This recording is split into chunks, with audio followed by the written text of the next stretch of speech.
Dünən bu Qədir gecəsində Türkiyədə bir məsciddə bir ruhani çıxış eləyirdi.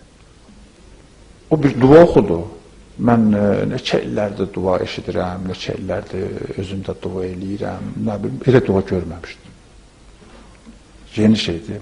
Ya Rəbbi, bizim səsimizi eşit. Və bizim səsimizi eşidib, bu səsimizi adı görgülü, sevimli Peyğəmbərimizə də çatdır. Hər şeyi Allahdan diləyir. Və bizim tarix şuurumuzu bizdən alma. Bizim tarix şuurumuzu bizdən alma. Bir əlində Quran, bir əlində insaf, dünyaya mədəniyyət daşıyan bu milləti uca elər, ya Rəbbi, sən uca elə.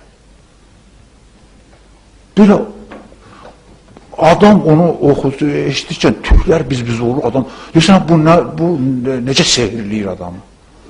1000 il İslama öndərlik eləyib, İslamı qoruyan bu millətin şərəfini uca saxla, ya Rəbbi.